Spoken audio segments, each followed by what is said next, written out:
सगळ्यात महत्त्वाची बातमी, हा दृश्य आपल्याला दिसतंय, हा फोटो आपल्याला दिसतोय एका दहशतवाद्याचा। आता फोटो समोर न दिसणारा फोटो सुद्धा समोर आलाय। आत्ताच या व्यक्तीचा स्केच आपण बघत होतो आणि आता हा दहशतवादी ज्याचा फोटो सुद्धा समोर आलाय, त्याच्या हातात बंदूक बघायला मिळतेय। कुठल्या प्रकारची ही बंदूक आहे ते आपण सांगू नाही शकणार, पण आजूबाजूला कोणी आहे त्याच्या हे सुद्धा कळतंय। हा दहशतवादी ज्याचा फोटो समोर आलाय, आजूला म्हणजे बाजूला सुद्धा त्याच्या कोणीतरी दहशतवादी असणार, पण त्याचा फोटो समोर आलाय आणि काही क्षणापूर्वी त्याचा स्केच सुद्धा आपण बघत होतो।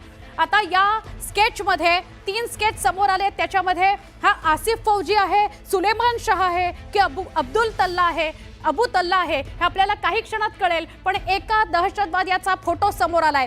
हाच तो नराधम, हाच तो क्रूर कर्मा ज्याने बेछूट गोळीबार केला बैसरांच्या खोऱ्यामध्ये। बघा, आपल्याला एका बाजूला त्याचा स्केच दिसतंय आणि दुसरीकडे त्याचा फोटो। म्हणजे आता इतक्या वेगानं यंत्रणा कामाला लागलेल्या आहेत की आधी काही क्षणापूर्वी आपण स्केच बघत होतो आणि आता आपण फोटो सुद्धा बघतो आहोत। हाच तो क्रूर कर्मा, 6 पैकी 1 क्रूर कर्मा ज्याने दहशतवादी हल्ला, याचं नाव पण आता समोर आलंय। आसिफ फौजी असं त्याचं नाव आहे। हा दहशतवादी आसिफ फौजी, त्याचा स्केच समोर आला आणि त्यानंतर लगेचच आपण बघतोय त्याचा फोटो सुद्धा समोर आलाय। स्केच आणि फोटो अगदी साम्य आहे, लगेच ओळखू येईल की हा आसिफ फौजी आहे। म्हणजे या स्केचचा किती फायदा होतो ते आपल्याला लक्षात येईल।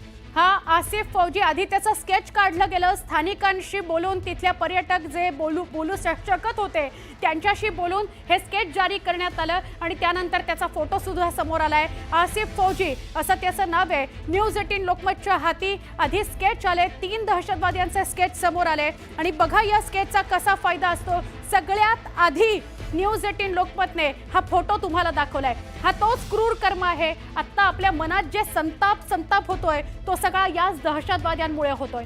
हेच ते क्रूर कर्म दहशतवादी ज्यांनी 2:45 वाजता काल बैसरांमध्ये पर्यटकांवर बेछूट गोळीबार केला, 27 पर्यटकांना ठार केलं याच दहशतवाद्यांनी। त्यातल्या एकाचा फोटो समोर आलाय। हा आसिफ फौजी आहे। आधी त्याचा स्केच जारी झालं आणि त्यानंतर त्याचा फोटो समोर आलेला आहे। न्यूज 18 लोकमतच्या हाती सगळ्यात आधी दहशतवाद्याचा फोटो, हा पहिला दहशतवाद्याचा फोटो समोरून स्पष्टपणे दिसतोय। हा दहशतवादी आणि तो कशा अवस्थेत, कशा परिस्थितीत होता, कसं त्याने हातात बंदूक घेतलेली होती, हे सगळं स्केचमध्ये सुद्धा दिसतंय आणि तसाच्या तसा फोटो सुद्धा समोर आलेला आहे। स्केचवरून हा फोटो समोर आलाय। हा फोटो आहे आसिफ फौजीचा। हा 6 पैकी 1 नराधम। आता एकूण 6 जण होते का 7 जण याची स्पष्टता अजून व्हायची आहे, अधिकृत माहिती समोर यायची आहे। पण स्केचमधील संशयित दहशतवादी नाव आहे आसिफ फौजी, ज्याचा पहिला फोटो समोर येत आहे। आता या सगळ्यांना शोधणं सोपं जाणार आहे आणि आता परिस्थिती अशी आलेली आहे की आता घरात घुसून मारायचं, कारण संतापाची लाट उसळलेली आहे। ही संतापाची लाट दहशतवाद्यांविरोधात आहे। दहशतवाद्यांनी जरी प्रत्येक पुरुषाला त्याचा धर्म विचारून त्याला मारलेलं असलं तरी या दहशतवादाला जात आणि धर्म नसतो। स्केच मधला हा संशयित दहशतवादी, 3 स्केच समोर आले, त्याच्यापैकी 1 स्केच आसिफ फौजी याचं आणि त्याचं नाव सुद्धा समोर आलंय। आमचे प्रतिनिधी प्रशांत लीला रामदास यांच्याशी बोलूया। प्रशांत, काही क्षणापूर्वी आपण स्केच दाखवत होतो, आता या आसिफ फौजीचा फोटो सुद्धा समोर आलाय, सगळ्यात आधी न्यूज 18 लोकमतच्या हातात आलाय। बरोबर, सर्वात आधी हा फोटो पुढे आलेला आहे। आसिफ फौजीचा फोटो जो आहे, हा जो दहशतवादी आहे, खास करून हा पहिला फोटो आहे जो पहलगामच्या याच्यामध्ये साधारणतः जर बघितला आपण, ज्याची माहिती मिळते की पहलगाममध्ये जे निष्पाप दहशतवाद्यांना ज्याच्यावरती हल्ला केला आणि त्यांना अनेक ठार केलं, अशा प्रकारचे हा यांनी अतिशय नरसंहार करण्याचं काम या दहशतवाद्यांनी केलं आहे। साधारणतः अर्धा डझनपेक्षा कमी संख्येने हे दहशतवादी तिथे आले होते आणि त्यांपैकी हा जो पहिला फोटो आहे आसिफ फौजी, या थोड्या वेळापूर्वी आपण काही स्केच आपल्या सगळ्या प्रेक्षकांना दाखवले होते, त्यापैकी हा आसिफ फौजी आहे। त्याचा पहिला फोटो पुढे आलेला आहे। महत्वाचं म्हणजे जर बघितलं आपण या सगळ्यांमध्ये, हे अत्यंत महत्वाचं आहे की हे 3ही दहशतवादी जे आहे, हे 3ही दहशतवादी हे पहलगाममध्ये जो दहशतवादी हल्ला झाला त्या दहशतवादी हल्ल्यात सहभागी असल्याची माहिती पुढे आली आहे। स्टुडिओ नक्की, एकूण 3 स्केच जारी करण्यात आलेले होते। स्केच जारी केल्यानंतर काही क्षणात हा फोटो सुद्धा समोर आलाय, म्हणजे यंत्रणा प्रचंड वेगानं काम करतायत असं आपण म्हणू शकतो।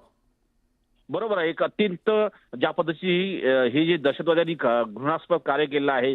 आतापर्यंत जर बघितलं यापूर्वी निरपराध नागरिकांवरती हल्ला करण्याच्या आता तीन महत्वाच्या घटना झाल्या. की 26/11 मध्ये ज्या पद्धतीने निरपराध नागरिकांवरती हल्ला करण्यात आला, त्यानंतर अक्षरधाममध्ये पर्यटकांवरती हल्ला करण्यात आला. आता हा तिसऱ्यांदा पहलगाममध्ये निरपराध पर्यटकांवरती हल्ला करण्यात आल्याची माहिती पुढे आलेली आहे आणि त्या सगळ्यांच्या विरोधात आता कठोर कारवाई करायची आणि यांना हे जे दहशतवादी आहे यांना घरात घुसून मारण्याचा प्रयत्न भारतीय लष्कराचा असणार आहे.